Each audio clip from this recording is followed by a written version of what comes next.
Good morning, everyone. Waking up to a world in utter disarray. Charlie Kirk, the prominent American conservative political figure who played a pivotal role in President Trump's electoral victory, was suddenly shot during a speech at Utah University and rushed to the hospital for emergency treatment. Coming right on the heels of the death of Irina, which has already ignited nationwide outrage in the U.S., this assault on Kirk, a conservative heavyweight who has been vocally advocating for Irina, is bound to unleash massive shockwaves across America. Moreover, we've witnessed overnight upheavals, Nepal undergoing a complete transformation, Russia initiating an invasion of Poland, Israel dismantling Hamas's stronghold, and Irina's death provoking a rare outburst from Trump, who posted harshly condemning the perpetrator as an animal and demanding swift execution of the death penalty. This move can be interpreted as Trump's major play in the Irina case, as a sitting president's direct statement advocating the death penalty in a criminal matter appears unprecedented in American history. From this, we can discern the depth of Trump's inner fury. Furthermore, Trump has unleashed another significant maneuver against the Chinese Communist Party, though this one has caught everyone off guard. He specifically called on the EU to carry it out. Today is September 10th, Easter Time. This is Tang Jingyuan, reminding our friends to subscribe to our channel. In this tumultuous season, we need everyone's support to sustain this platform for free expression, ensuring you stay informed in real time about what has happened and why. Let's first discuss the Charlie Kirk assassination attempt.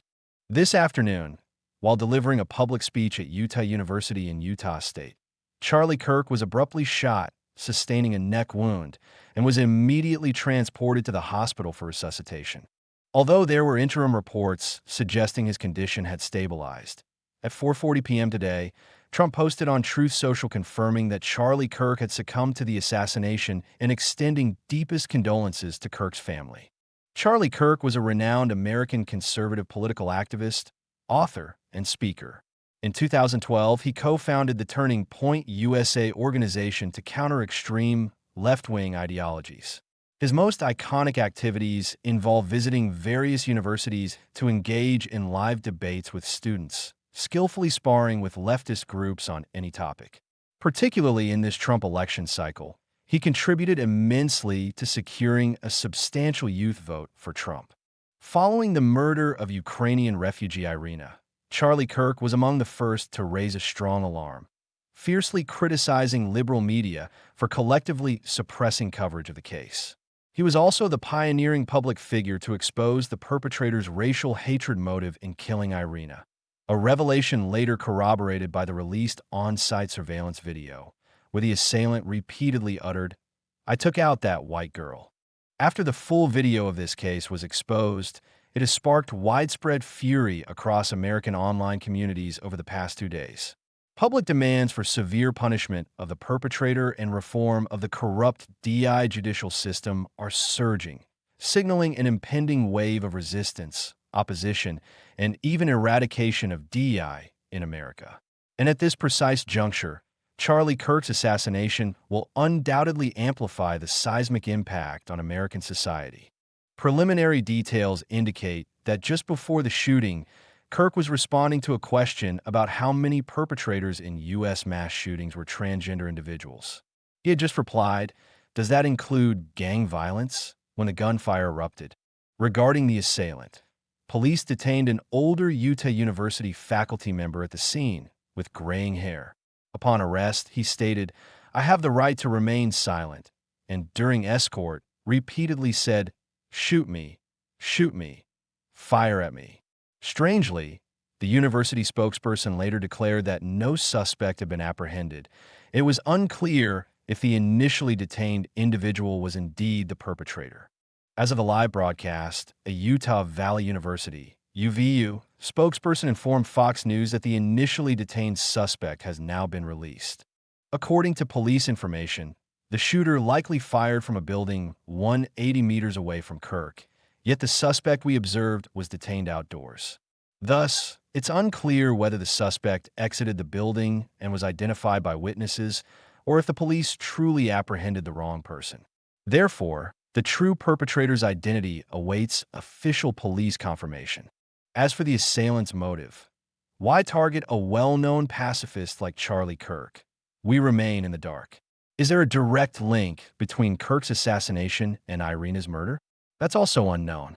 What we do know is that both victims in these heinous crimes were targets of extreme left-wing ideology, with the former actively voicing outrage over the latter's life being barbarically and cruelly taken. Following the incident, President Trump promptly posted, calling on everyone to pray for Charlie Kirk and beseeching God's protection, with no further words. Reactions from various sides. The Charlie Kirk assassination may become a watershed moment in America's political process. Such overt political violence is unacceptable across the left, center, and right. We've seen numerous Democrats, such as California Governor Newsom and Pennsylvania Governor Shapiro, immediately issuing strong condemnations.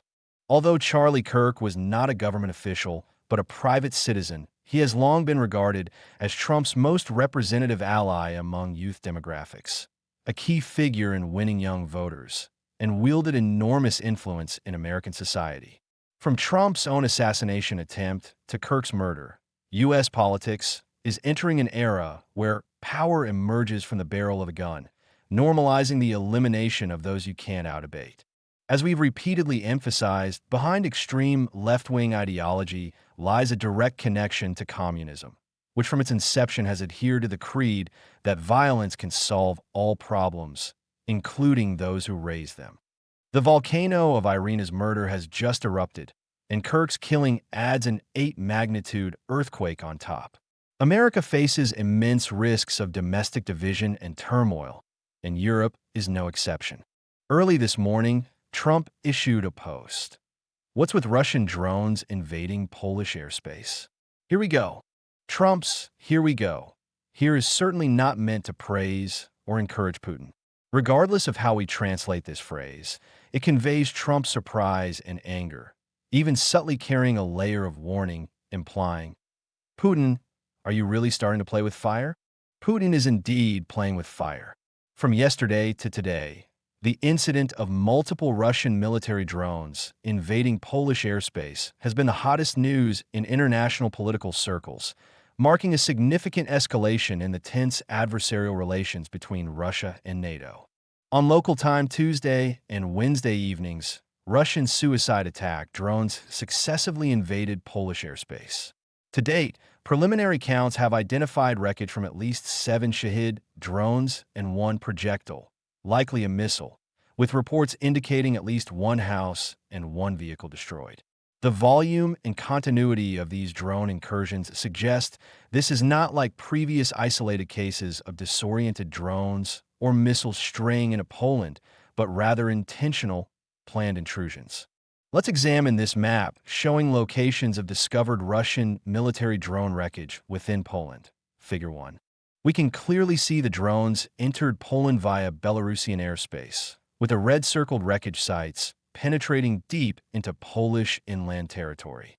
The gravity of this matter lies in it being the first time since the Russo-Ukrainian War erupted that a large number of such drones have directly invaded Polish airspace from Belarus, causing damage. Polish Prime Minister Donald Tusk immediately warned yesterday that this is the closest we've come to open conflict since World War II. Tusk confirmed that from 23:30 to 6:30 that night, Polish airspace was violated 19 times. The Polish government swiftly took several actions, ordering the Armed Forces Operational Command to enter emergency response mode, placing all troops and units on full alert, and closing 4 airports, including Poland's largest, Warsaw Chopin Airport. Subsequently, Poland and the Netherlands undertook unprecedented measures, deploying F-16 and F-35 fighters respectively to open fire and down at least 3 drones. This marks NATO's first post-World War II engagement in shooting down Russian military assets. Poland then immediately requested NATO to activate Article 4 of the treaty, which stipulates that when any member state's territory, sovereignty, or security is threatened, the NATO Council shall convene consultations. We then witnessed the NATO Council convening ambassadors from all 32 NATO member states this morning for a full consultation meeting, formally activating NATO Article 4. Since NATO's founding in 1949, this is the 8th invocation of the clause, with 3 instances related to Russia's invasion of Ukraine. The last invocation was on February 24, 2022, the day Russia invaded Ukraine. This signifies one thing. NATO is now just one step away from activating Article 5 against Russia. The provision that an attack on any NATO country is an attack on all, requiring the 32 allies to assist the attacked nation. Article 5 has been invoked only once since NATO's inception, following the U.S. 9/11 terrorist attacks in 2001. Russia's response is straightforward, denying all responsibility in one sentence. There is no evidence these drones originated from Russia. Analysis: were these drones intentionally launched or the result of navigational errors? If the former, what is Putin's intent? 1. This was deliberate. The drones' flight paths were far from Ukrainian airspace. Such extreme deviations in positioning are implausible, especially for so many to deviate collectively. 2. Putin's intent: probing and warning. Putin aims to test Poland and NATO's reactions through this method, while also issuing a caution to Poland for its robust support of Ukraine. Essentially, know your place and tone it down on aiding Ukraine. Why intimidate Poland?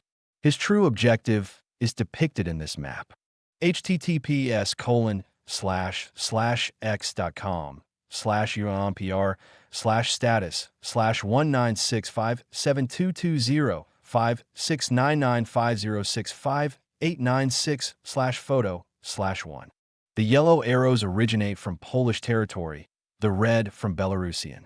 The Russian General Staff has long discussed a plan to invade western Ukraine from the Belarusian side and advance southward along the Polish border. The goal? To sever Western weapon strategic supply lines entering western Ukraine from eastern Poland, particularly the rail line to Ukraine's secondary capital, Lviv, and the highways transporting massive aid from Poland's Rzeszów airport to Ukraine. This plan is strategically viable and rational, but its major flaw is that neither Russian nor Belarusian forces possess the military capability for such ground operations. Western Ukraine's residents harbor intense hatred toward Russia, and the terrain is highly complex, unlike the vast plains of the east. Thus, the Russian military's only remaining option is drone or missile airstrikes to intimidate Poland, achieving the aim of curbing or even blocking Poland's aid channels to Ukraine. In other words, Putin does not genuinely seek a full-scale war with NATO. The likelihood of activating Article 5 remains low for now. Putin is merely testing if Poland and NATO are truly the paper tigers he often mocks, mere talkers without backbone. If Poland yields, we have no doubt that Russian airstrikes on the Polish-Ukrainian corridor via this route will surge dramatically, leading to a substantial decline in Ukraine's vital aid inflows. The Russian military's long-standing tradition is to bully the weak, fear the strong, and press every advantage. Trump's single phrase, "Here we go," has sparked widespread speculation. Is Trump signaling impending action with a major move? In fact, Trump has already deployed a significant play against China, Russia, and including India, though the starring role in this maneuver is the EU. Yesterday, both the Financial Times and Reuters reported a bombshell. President Trump, via a conference call, presented a major demand to the EU, urging officials to impose tariffs up to 100% on Chinese goods as part of a strategy to pressure Putin.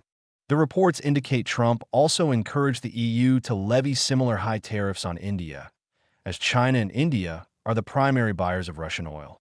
Trump's intent is evidently to strike at Russia's economy, halting China and India's continued blood transfusion to Russia via oil purchases. The reports further cite EU diplomats stating that Trump hinted, if the EU adopts America's demands, the U.S. is willing to impose similar tariffs, coordinating joint action between Europe and America. U.S. Senator Lindsey Graham immediately posted in support of Trump. Mr. President, Congress stands with you. We are ready at any time to legislate authorization for new, devastating sanctions and tariffs. Imposing tariffs on countries like China and India that purchase cheap Russian oil is the right move. Today, Trump posted interacting with Indian Prime Minister Modi in a notably friendly atmosphere, with both sides indicating their teams are in negotiations and hoping for success. This suggests Trump's prior warnings have been effective. The prospects for a U.S.-India trade agreement are high, but simultaneous U.S.-EU sanctions of 100% tariffs on the CCP may prove challenging. The EU's deep economic dependence on China, especially with EU leader Germany heavily reliant on the Chinese market, poses significant hurdles. A 100% tariff implies simultaneous decoupling of U.S.-China and EU-China trade. Trump has navigated such a superscale action once, triggering an economic tsunami. But whether the EU has the courage to embark on this heart-pounding gamble remains, in my personal view, pessimistic.